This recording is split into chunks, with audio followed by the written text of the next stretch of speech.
welcome to On Sprue Review. My name's Violet Sun, and today I'm going to be taking a look at the Ork Kill Rig, a single large miniature for Warhammer 40,000.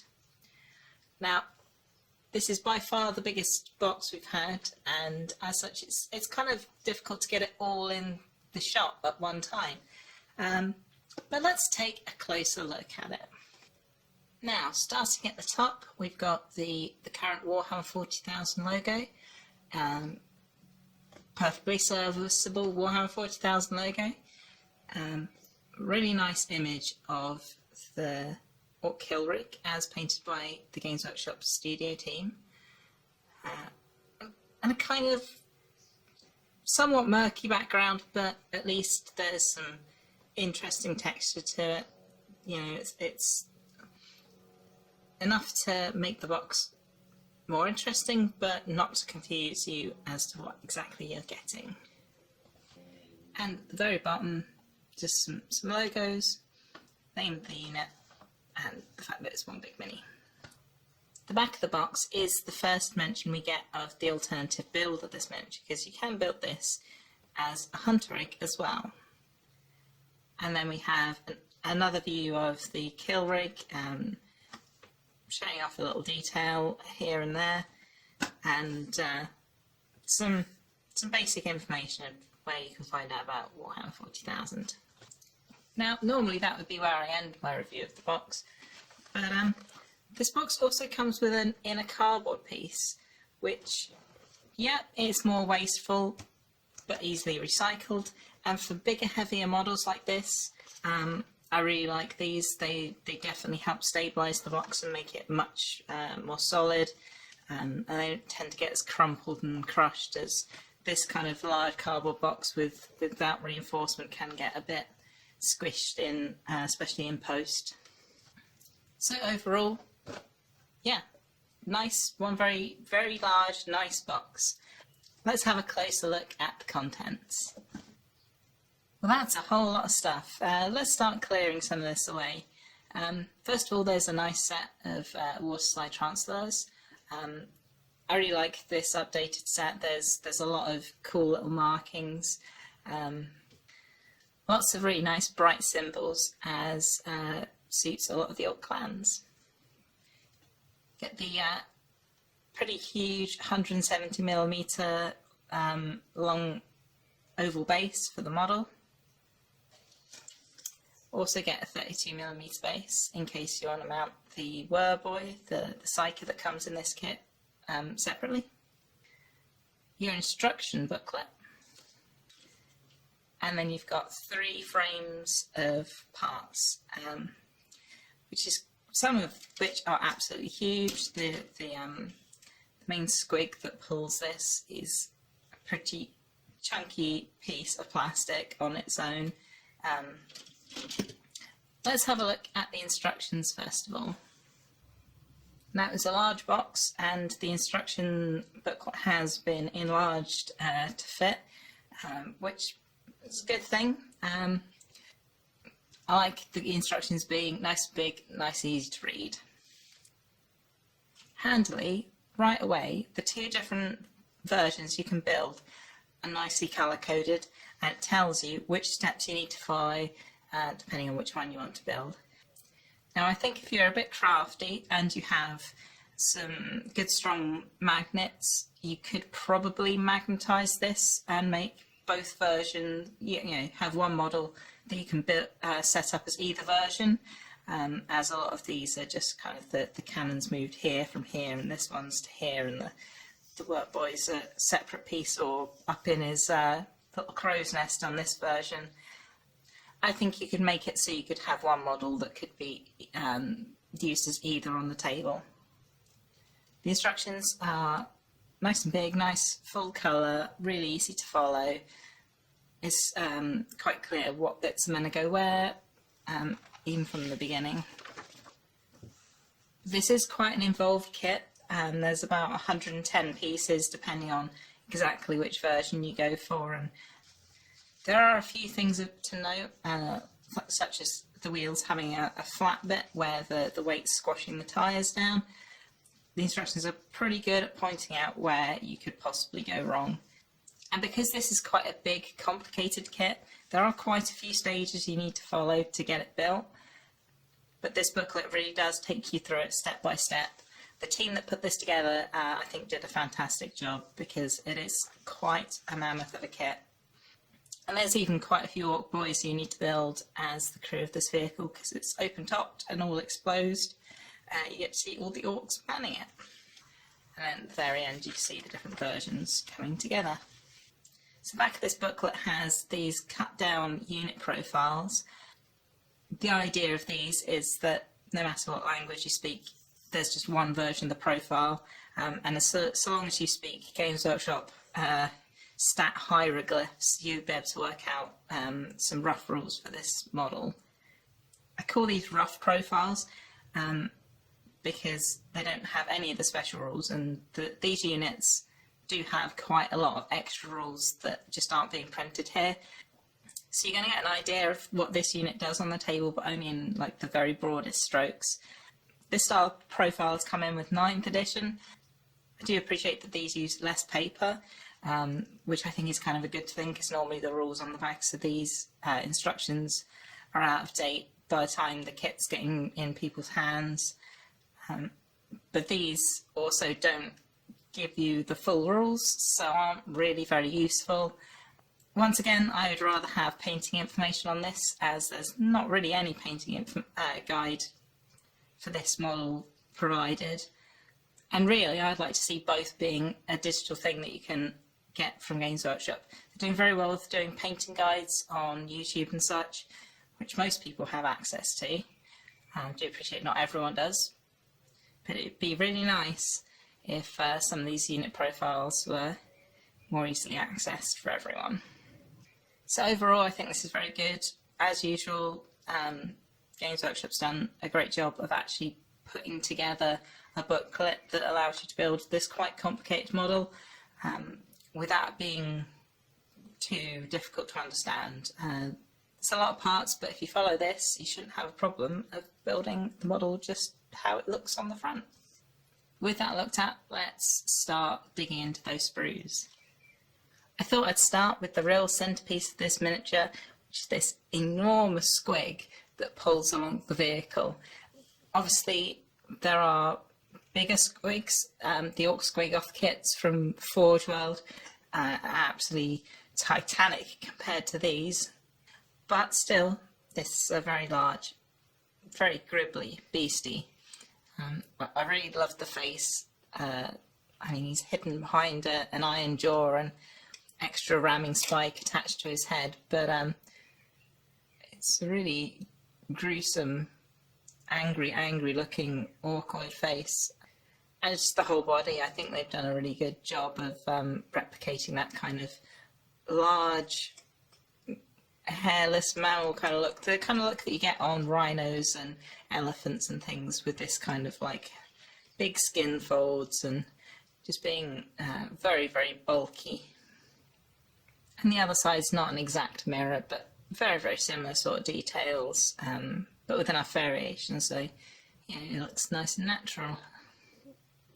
This guy also has this really big, thick tongue that's just covered in texture and detail, which I really like. I think,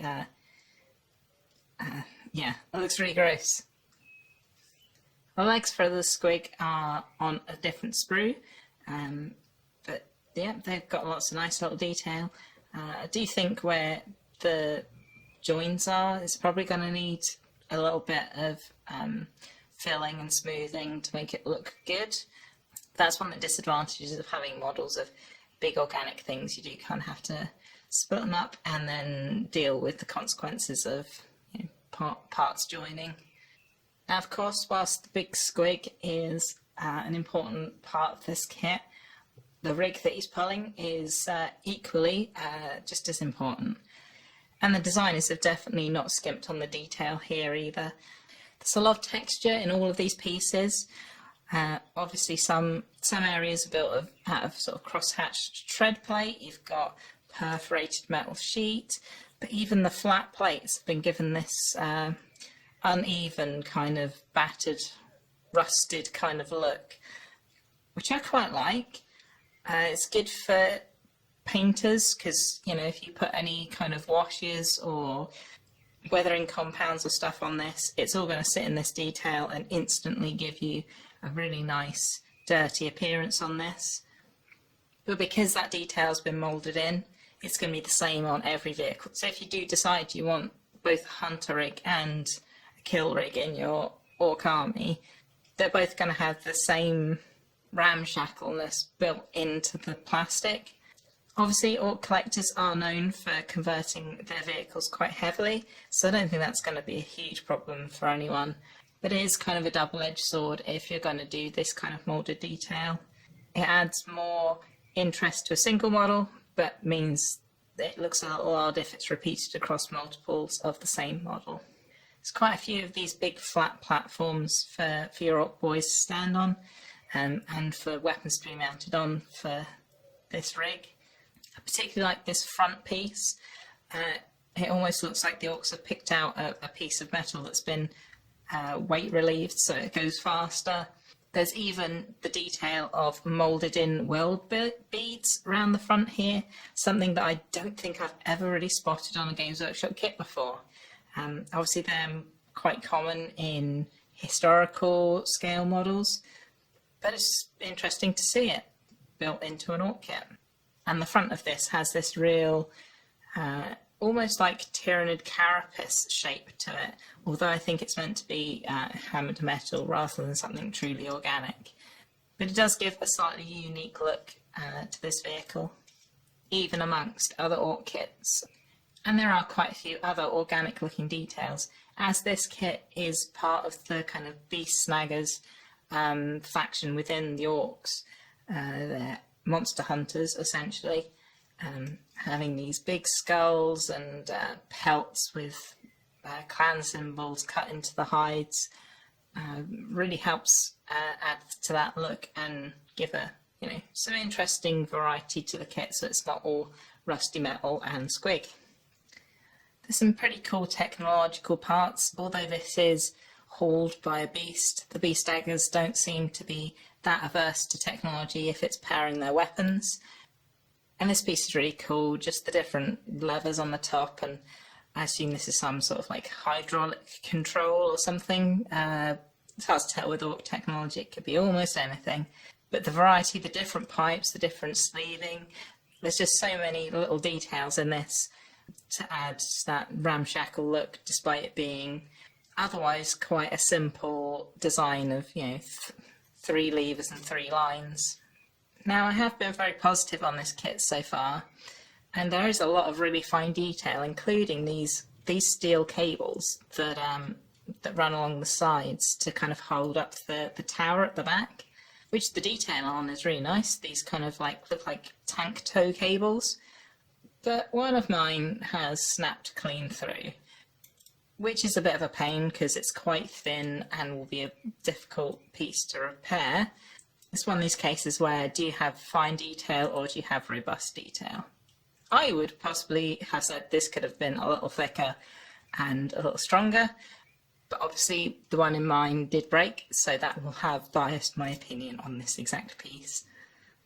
Of course, it wouldn't really be an Ork kit if it didn't have some really big, crazy weapons. One of which for this kit is this huge harpoon weapon, which looks very reminiscent of sort of 20th century whaling harpoons, which as this model has kind of a bit of a boat feel to it with the sort of organic prow we looked at earlier. It's a really interesting way to evoke that kind of feeling of them going out and hunting big beasts. The other weapon is this big bore cannon, which I don't know, I'm not feeling as much. Feels a little too simplified. There's plenty of detail on it, but it just doesn't feel much like a gun. It kind of feels like a pipe the bullets just happen to come out of. I know that's probably not far from a definition for a firearm, but yeah, it feels a little too simplified. But whilst we're looking at this sprue, let's have a look at the kind of comedy element. A lot of Ork kits have a bit of silliness to them, and this grot peeking out of a porthole in these pipes is definitely this kit's comedy moment. Yeah, he looks very silly, and you know that's perfectly Orky.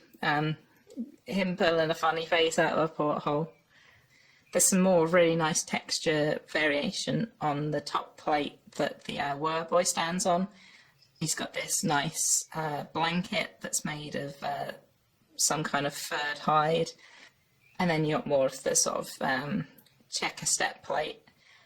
And yeah, it's really nice, and a couple of skulls, all sorts of little details that add a lot more interest and focus up to where the kind of character of the kit is.